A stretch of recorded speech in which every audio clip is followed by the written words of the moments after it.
जय माता दी my YouTube family, welcome back to my channel Shweta Rajput versatile. तो भक्तों, आज मैं आपको भगवती और भक्त की अद्भुत कहानियाँ सुनाने जा रही हूँ। कहानी ज़रूर सुनिएगा। कहानी अच्छी लगे तो मेरे चैनल को सब्सक्राइब कर ले और बेल आइकन प्रेस करना बिल्कुल ना भूलें, जिससे मेरे आगे आने वाले लेटेस्ट वीडियो की नोटिफिकेशन आपको तत्काल मिल सके। मेरे वीडियो को लाइक एंड कमेंट्स भी करिएगा। मेरे वीडियो को अपने फेसबुक, व्हाट्सएप, इंस्टाग्राम पे अपने परिवारजनों को, अपने मित्रों को, अपने अड़ोसियों पड़ोसियों, आप जिसको जिसको जानते हैं सबको शेयर ज़रूर करिएगा। शेयर करना मत भूलिएगा। तो चलिए वीडियो बिना विलंब किए स्टार्ट करते हैं। कहानी शुरू करने से पहले मैं एक बात कहना चाहती हूँ आप लोगों से। आप लोग अपनी भक्ति में भाव को कभी मत भूलिएगा। भगवान को सबसे प्रिय अगर कुछ है तो वो है एक भक्त का भाव। तो चलिए कहानी स्टार्ट करते हैं। बनारस में उस समय कथावाचक व्यास डोगरे जी का ज़माना था। बनारस का वणिक समाज उनका बहुत सम्मान करता था। वो चलते थे तो एक काफिला साथ चलता था। एक दिन वे दुर्गा मंदिर से दर्शन करके निकले तो एक कोने में बैठे ब्राह्मण पर दृष्टि पड़ी जो दुर्गा स्तुति का पाठ कर रहा था। वे ब्राह्मण के पास पहुँचे जो कि पहनावे से ही निर्धन प्रतीत हो रहा था। डोगरे जी ने उसको 21 रुपए दिए और बताया कि वो अशुद्ध पाठ कर रहा था। ब्राह्मण ने उनका धन्यवाद किया और सावधानी से पाठ करने लगा।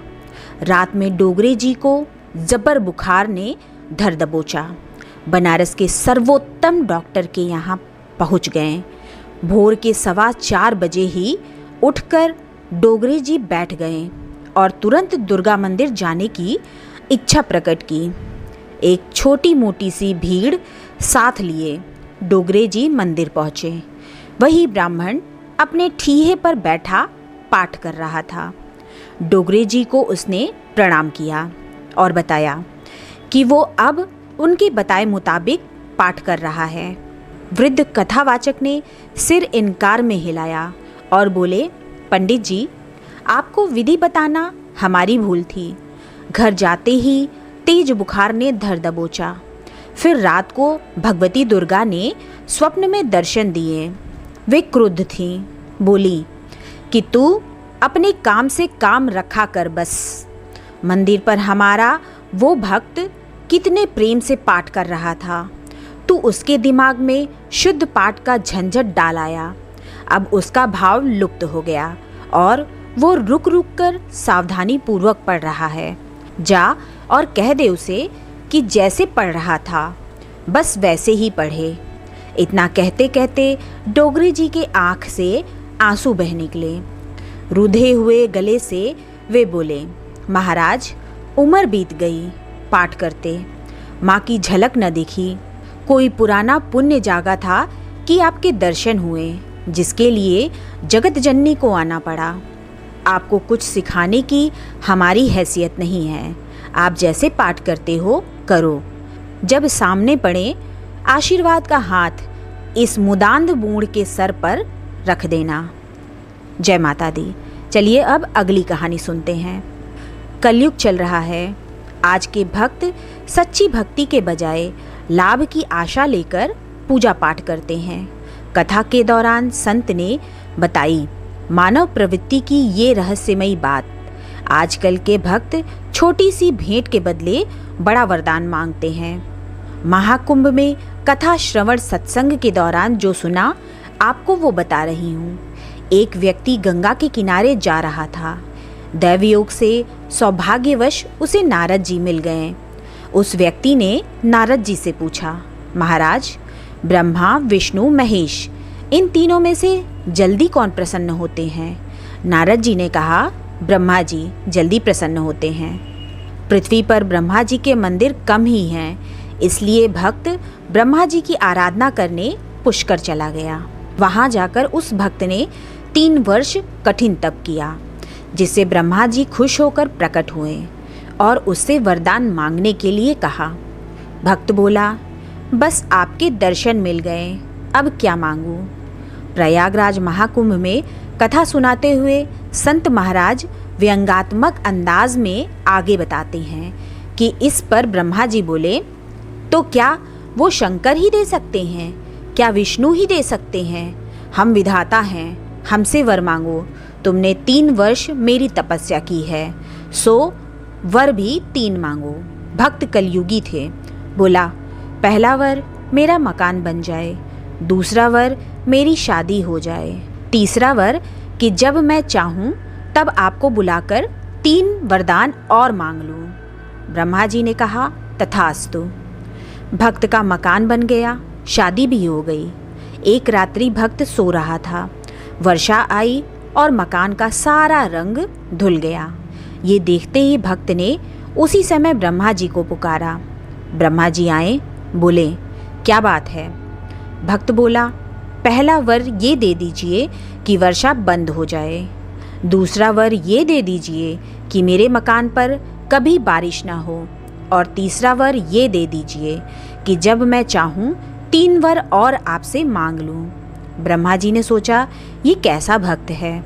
कुछ समय बाद भक्त को सर्दी जुकाम हो गया। उसने उसी क्षण वैद्य के पास ना जाकर ब्रह्मा जी को पुकारा।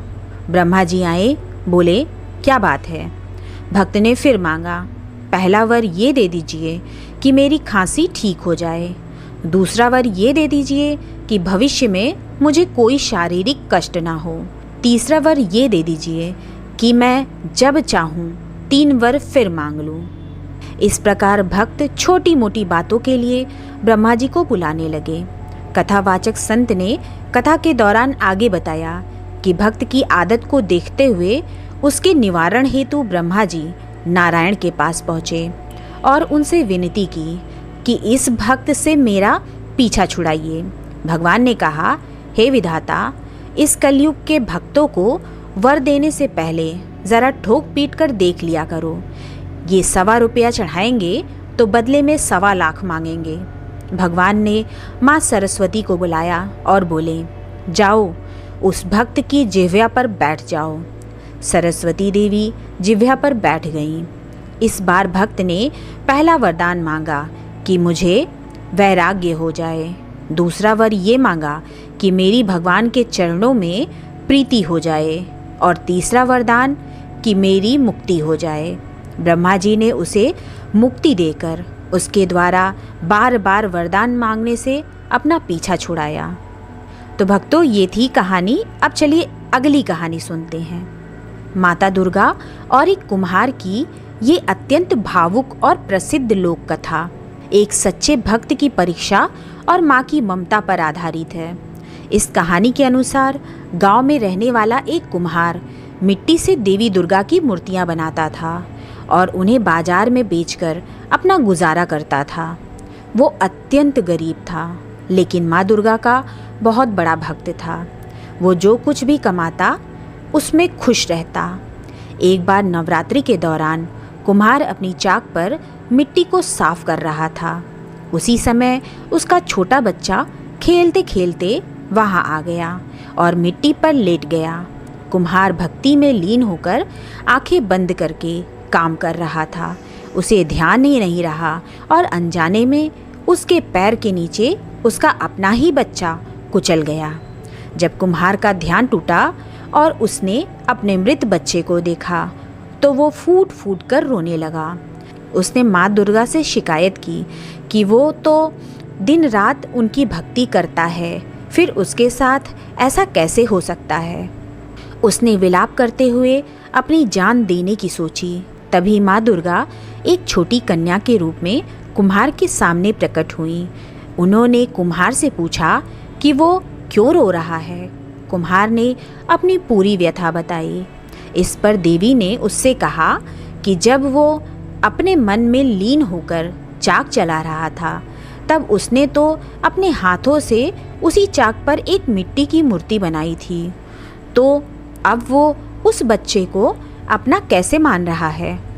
देवी ने उसे समझाया कि ये संसार एक चक्र है और जो इस दुनिया में आया है उसे जाना ही पड़ता है।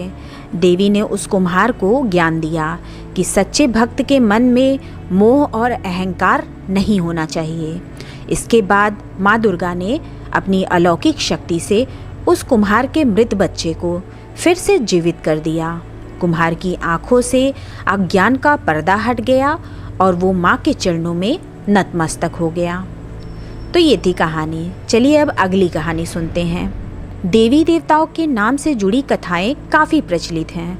माना गया है कि माँ दुर्गा, जिन्हें माँ काली के नाम से भी जाना जाता है, उनका नाम एक बड़ी घटना के बाद ही दुर्गा पड़ा था। श्री दुर्गा सप्तशती में वर्णित एक कथा के अनुसार एक दुष्ट प्राणी पर विजय प्राप्त करने के पश्चात ही देवी को दुर्गा नाम से बुलाया गया। हिंदू धर्म से जुड़े प्रत्येक देवी देवता से जुड़े तथ्य हमेशा से ही रोचकता पैदा करने में सफल रहे हैं, फिर वो चाहे अपने भक्तों को वरदान देने के संदर्भ में हो या फिर किसी दुष्ट प्राणी को दंड देने की बात हो। हिंदू इतिहास की कहानियाँ हमें पल पल अचंभित करती हैं। कहानियों के साथ ही विभिन्न देवी देवताओं के जन्म और उनके नाम से जुड़ी कथाएं भी काफ़ी रोचक हैं। इस कहानी में हम देवी भगवती के दुर्गा स्वरूप के पीछे छिपी रहस्यमय कथा के विषय में चर्चा करने जा रहे हैं। ये तब की बात है जब प्रहलाद के वंश में दुर्गम नाम का एक अति भयानक, क्रूर और पराक्रमी दैत्य पैदा हुआ। इस दैत्य के जीवन का एक ही मकसद था, सभी देवी देवताओं को पराजित कर समस्त सृष्टि पर राज करना। लेकिन जब तक महान देवता इस दुनिया में मौजूद थे, तब तक दुर्गम के लिए ये करना मुश्किल ही नहीं बल्कि नामुमकिन भी था। अपनी सूझबूझ से दुर्गम ने ये पता लगा लिया था कि जब तक देवताओं के पास महान वेदों का बल है, तब तक वो उनका कुछ बिगाड़ नहीं सकेगा। इसलिए उसने उन वेदों को हड़पने की योजना बनाई। उसका मानना था कि यदि ये वेद देवताओं से दूर हो जाएंगे तो वे शक्तिहीन होकर पराजित हो जाएंगे। दुर्गम ने हिमालय पर्वत जाने का फैसला किया। वहाँ जाकर उसने सृष्टि के रचयिता ब्रह्मा जी को प्रसन्न करने के लिए कठोर तपस्या आरंभ कर दी। यदि उसकी तपस्या से ब्रह्मा जी खुश हो गए तो वो वरदान में उनसे जो चाहे वो मांग सकता था। दुर्गम ने तपस्या शुरू की। सैकड़ों साल बीत गए, लेकिन दुर्गम तपस्या में लीन रहा। उसकी कठोर तपस्या के तेज से सभी देवता अचंभित हो गए। वो समझ नहीं पा रहे थे कि आखिरकार ऐसा कौन सा प्राणी है जो इतने ध्यान से तप में लीन बैठा है। तीनों लोकों में हाहाकार मच गया।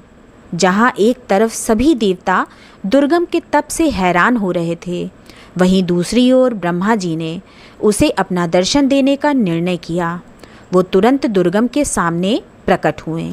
उस समय भी वो अपनी तपस्या में ध्यान लगाए बैठा था और उसे ये आभास भी नहीं हुआ कि ब्रह्मा जी उसके निकट खड़े हैं।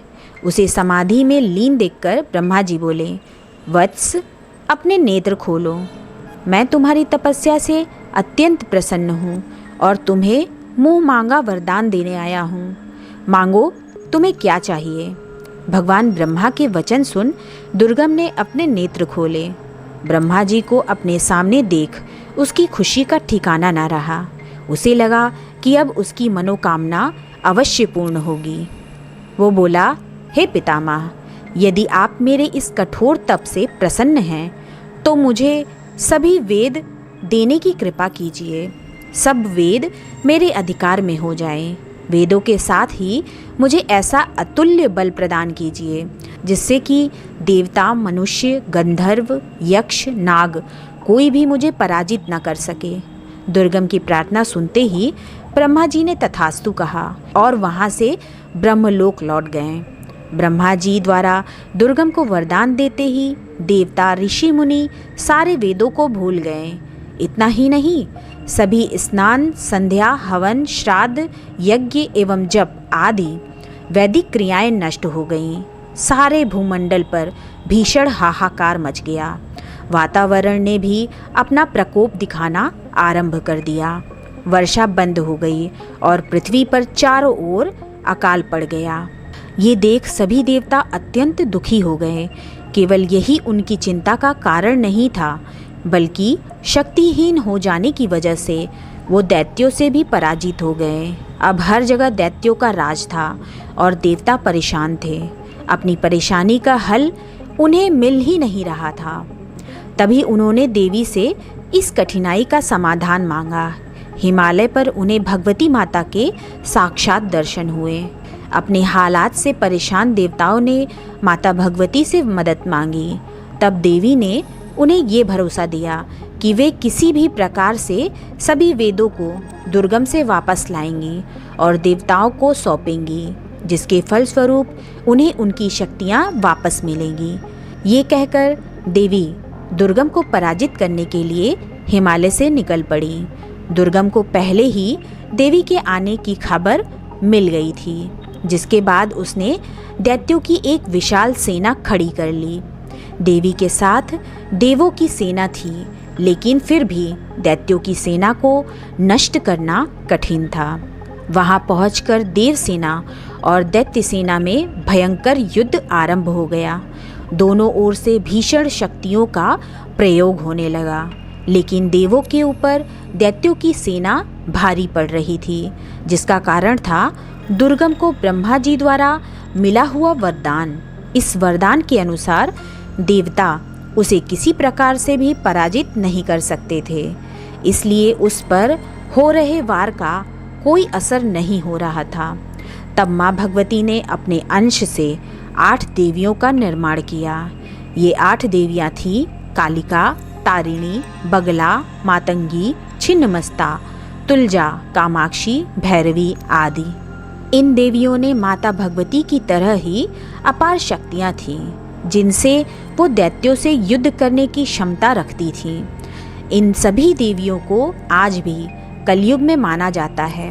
लोग इनकी पूजा करते हैं तथा इन्हें प्रसन्न करने के लिए उपवास भी रखते हैं। इसके बाद माता भगवती के साथ देवियों और दैत्यों के बीच भीषण युद्ध हुआ। धीरे धीरे सभी दैत्य पराजित होने लगे। माता भगवती द्वारा बनाई गई देवियों के सामने दैत्यों की शक्तियाँ बेअसर होने लगी। अंत में माता जगदम्बा के वार से दुर्गम का वध किया गया। इस तरह दुष्ट एवं पापी दैत्य दुर्गम के प्राण हर लिए गए। दुर्गम को पराजित करने की खुशी में सभी देव आकाश लोक से माता पर फूलों की वर्षा करने लगे। माता भगवती के द्वारा दुर्गम को मारकर देवताओं को वेद दिए गए, जिसके बाद उनकी सभी शक्तियां लौट आईं। इस घटना के बाद ही दुर्गम का वध करने के कारण भगवती का नाम दुर्गा पड़ गया। तो चलिए भक्तों, अब हम अगली कहानी सुनते हैं। ये एक अत्यंत लोकप्रिय लोक कथा है जो माँ भगवती की महिमा, करुणा और उनकी अद्भुत शक्ति को दर्शाता है। तो आइए चलिए सुनते हैं। प्राचीन काल में एक महिला थी जिसे समाज में बाझिन कहकर तिरस्कृत किया जाता था। संतान न होने का दुख उसे अंदर ही अंदर खाए जा रहा था। वो हर दिन माँ भगवती के मंदिर जाती, घंटों पूजा अर्चना करती और रो रो कर अपनी सूनी गोंद भरने की प्रार्थना करती थी। एक दिन उसी गांव में एक भव्य मेले का आयोजन हुआ, जिसमें सभी विवाहित स्त्रियां अपनी अपनी संतान के साथ शामिल हुईं। उस बाजिन महिला को भी ये ताने सुनने पड़े कि तेरे पास कोई संतान नहीं, तू मेले में कैसे जाएगी। दुखी होकर वो महिला सीधे माँ भगवती के दरबार में पहुंची और आंसू बहाते हुए कहा, हे माँ, यदि तू जगत जननी है और भक्तों की सुनती है तो मुझे भी बता दे कि मैंने ऐसा कौन सा पाप किया है कि मैं माँ नहीं बन सकती। आज सब मेरा उपहास उड़ा रहे हैं। या तो मुझे संतान का सुख दे या मुझे अपने चरणों में शरण दे। उस महिला की सच्ची पुकार और अनन्य भक्ति से माँ भगवती का हृदय पिघल गया। रात को उस महिला को स्वप्न में देवी माँ के साक्षात दर्शन हुए। माँ ने स्नेह से कहा, पुत्री, तेरी सच्ची भक्ति ने मुझे प्रसन्न कर लिया है। जा, तेरा दुख दूर हुआ। आज के बाद कोई तुझे बाजिन नहीं कहेगा। अगले ही दिन से उस महिला के जीवन में चमत्कार हुआ। उसे एक अत्यंत तेजस्वी पुत्र की प्राप्ति हुई, जिसे पाकर उसका जीवन खुशियों से भर गया। उस दिन के बाद से उस महिला ने अपने बेटे की लंबी उम्र और परिवार की भलाई के लिए माँ भगवती का व्रत और पूजन जीवन भर पूरे नियम और निष्ठा के साथ किया। तो गाइज़ ये थी कुछ कहानियाँ। आपको इन कहानी में से कौन सी कहानी अच्छी लगी हमें कमेंट ज़रूर करिएगा, ज़रूर करिएगा कमेंट्स, क्योंकि आपके कमेंट से हमें प्रबलता मिलती है, हमें अच्छा लगता है, हमें और आगे करने की इच्छा जागृत होती है। तो इसलिए प्लीज़ कमेंट्स ज़रूर करिएगा, चाहे जय माता दी ही लिख दीजिएगा या आपको कौन सी कहानी पसंद आई ये ज़रूर लिखिएगा। तो चलिए मिलते हैं नेक्स्ट वीडियो में, तब तक के लिए जय माता दी।